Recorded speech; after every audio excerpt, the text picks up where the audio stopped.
श्री गुरुचरित्र अध्याय 14. प्रथम आपण फलश्रुती जाणून घेऊया.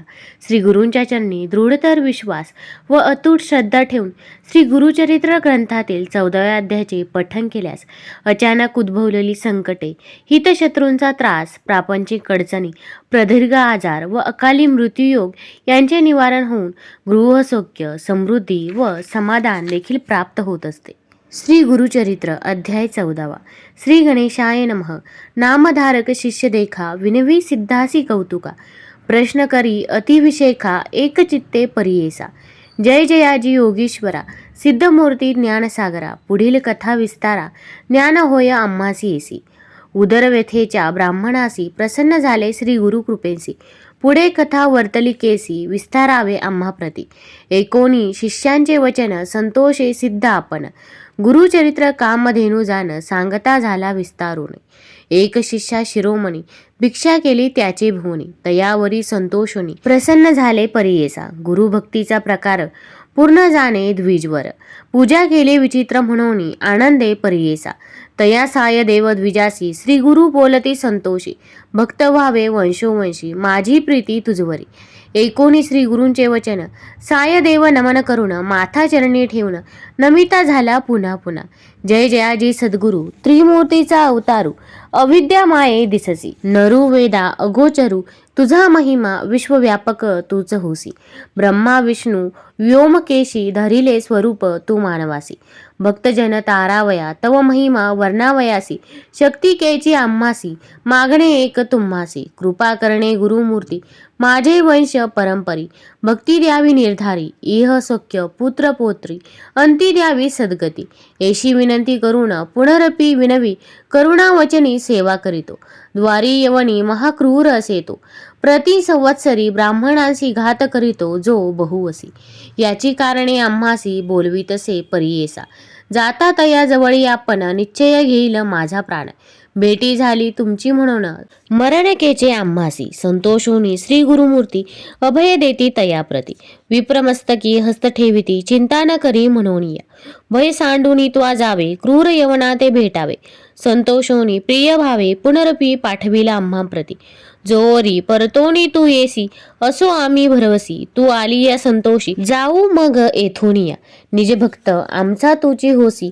परंपरी वंशोवंशी अखिलाभिष्ट तू पावसी. वाडे संतती तुझी बहुत तुझे वंश परंपरी. सुखे नांदती पुत्र पोत्री. अखंड लक्ष्मी तुझे घरी निरोगी शतायू नांदाल एसा वर लाधून. निघे साय देव ब्राह्मण जिथे होता तो यवन. गेला त्वरित त्या जवळी कालांतक यम देखा. यवन दृष्ट परियेसा ब्राह्मणांते पाहता केसा. ज्वाला रूप होता झाला विन्मुख होऊन गृहांत. गेला यवन कोपत विप्र झाला भयचकित. मणी श्री गुरु ध्यातसे कोप आलिया ओळंबयासी. केवी स्पर्शे अग्निसी. श्री गुरु कृपा असे जयासी काय करील यवन दृष्ट. गरुडाची या पिलियासी सर्प केसा डंसी. तेसी त्या ब्राह्मणासी असे कृपा श्री गुरुची. का एखादे सिंहासी एरावत केवी ग्रासी. श्री गुरु कृपा ज्यासी कली काळांचे भय नाही. ज्याचे हृदयी गुरुस्मरण भयकेचे दया दारुण. काळ मृत्यू न बाधे जाण अपमृत्यू काय करील. ज्यासी नाही मृत्यूचे भय त्यासी यवन करील काय. श्री गुरु कृपा ज्याशी होय यमाचे भय नाही तया. एसिया परी तो यवन गृही निघाला भ्रमे करून. दृढ निद्रा लागता जाण शरीर स्मरण नाही त्यासी. हृदय ज्वाळा होऊनी त्यासी जागृत होऊनी परियेसी. प्राणांतक व्यथेसी कष्ट तसे तयेवेळी. स्मरण नसे काही म्हणे शस्त्र मारितो घाई. छेदन करीतो अवेव पाही विप्र एक आपणासी. स्मरण झाला तयेवेळी धावत गेला ब्राह्मणाजवळी. लोळतसे चरण कमळी म्हणे स्वामी तूची माझा. तू ते पाचारिले येथे कवणी जावे त्वरित परतोनी. वस्त्रे भूषणे देऊनी निरोप देत तयेवेळी. संतोषोनी द्विजवर आला ग्रामी सत्वर. गंगा तिरी जाय लवकर श्री गुरुचे दर्शनासी. देखोनी या श्री गुरुसी नमन करी भावेसी. स्तोत्र करी बहुवसी सांगे वृत्तांत आद्यंत. संतोषोन श्री गुरुमूर्ती तया द्विजा आश्वासिती. दक्षिणे दिशे जाऊ म्हणती स्नान तीर्थ यात्रेसी. एकोणी श्री गुरूंचे वचन विनवितीसे कर जोडून. न विसंबे आता तुमचे चरण आपण येईन समागमे. तुमचे चरणाविने देखा राहू न शके क्षण एका.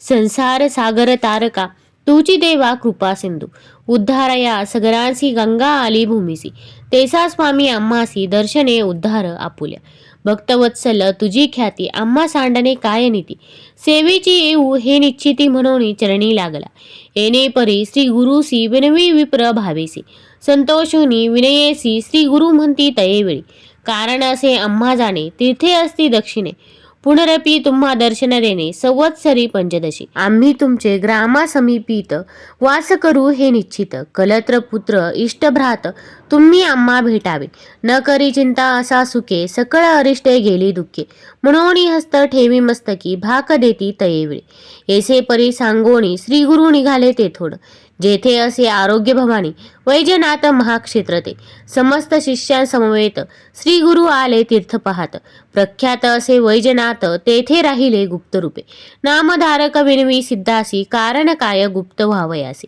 होते शिष्य बहुवसी त्यांसी कोठे ठेविले गंगाधराचा नंदन सांगे श्री गुरुचरित्र वर्णन सिद्ध मुनी विस्तारोण सांगे नामधारकासी पुढील कथेचा विस्तार सांगतसे अपरंपार मन करुणी एकाग्र एका श्रोते सकळीक वास सरस्वतीचे तिरी सायदेव साचारी तया गुरु ते निर्धारी वस्त्रे भूषणे दिधली गुरुचरित्र अमृत सायदेव आख्यान येत यवन भयरक्षित थोर भाग्य तयाचे श्री गुरु दत्तात्रय अर्पित नमस्तो. आता आपण या अध्यायाचा मराठीमध्ये अर्थ काय आहे ते जाणून घेऊया. श्री गुरुचरित्र अध्याय 14. सायदेवाचे प्राण संकट टळले. श्री गणेशाय नमः. श्री गुरु दत्तात्रयांनी लोकोद्धारासाठी भारतवर्षात श्रीपाद श्री वल्लभ श्री नरसिंह सरस्वती व श्री स्वामी समर्थ असे क्रमाने 3 अवतार घेतले. श्री गुरुचरित्र या ग्रंथात श्री नरसिंह सरस्वती स्वामी महाराजांच्या अद्भुत लीलांचे वर्णन आहे. श्री गुरु श्री नरसिंह सरस्वती स्वामी महाराजांनी श्री क्षेत्र काशी येथे ज्ञानरुद्ध वयोरुद्ध अशा कृष्ण सरस्वतींकडून विधिवत संन्यास दीक्षा घेतली आणि तीर्थयात्रेस निघाले. ते वासर ब्रहेश्वर तीर्थास असताना त्यांना एका ब्राह्मणाला नदीमध्ये आत्महत्या करण्यापासून परावृत्त केले. त्याला उदरव्याधीने पुरते गांजले होते. तेथे सायदेव नावाच्या एका ब्राह्मण ग्रामाधिकाऱ्याने श्री गुरूंना आपल्या घरी भोजनाचे निमंत्रण दिले. त्याने व त्याची पत्नी जाखाईने श्री गुरूंची पूजा करून त्यांचा उत्तम पाहुणचार केला. श्री गुरूंना त्यांच्या शिष्यांना व त्या व्याधीग्रस्त ब्राह्मणाला सुग्रास भोजन दिले. श्री गुरूंच्या कृपेने त्या भोजनानंतर ब्राह्मणाची उदरव्याधी कायमची केली. या सेवेने प्रसन्न झालेल्या श्री गुरूंनी सायदेवाला अनेक उत्तम आशीर्वाद दिले. तेव्हा तो म्हणाला, स्वामी, मी ज्याची चाकरी करतो तो यवन ब्राह्मणघातकी असून तो माझा वध करणार आहे. मग आपला आशीर्वाद कसा फलद्रूप होणार? श्री गुरूंनी त्याला निशंक मनाने यवन भेटीस जाण्यास सांगितले. त्याप्रमाणे तो यवनाकडे गेला असता सायदेवाचे अग्निसमान भयंकर तेजस्वी रूप पाहून त्याला ग्लानीच आली. तेवढ्यात त्याला एक स्वप्न पडले. त्यात कोणी ब्राह्मण शस्त्रघाताने आपला वध करीत आहे असे दृश्य दिसले. त्याला भीतीने जाग आली. या ब्राह्मणाचा वध केल्यास आपलाही मृत्यू अटळ आहे हे त्याच्या लक्षात आले. त्याने सायदेवाला वंदन केले. वस्त्राधिकांनी सन्मान करून त्याला सुखरूप परत पाठविले. प्राणसंकट टळले होते. सायदेव श्री गुरूंना शरण गेला. गुरुकृपेने त्याचे संपूर्ण कल्याण झाले. कालांतराने तो सहपरिवार गाणगापुरात जाऊन राहिला. श्री गुरूंचे शिष्यत्व पत्करून त्यांची अहोरात्र सेवा देखील करू लागला. असा या अध्यायाचा अर्थ आहे.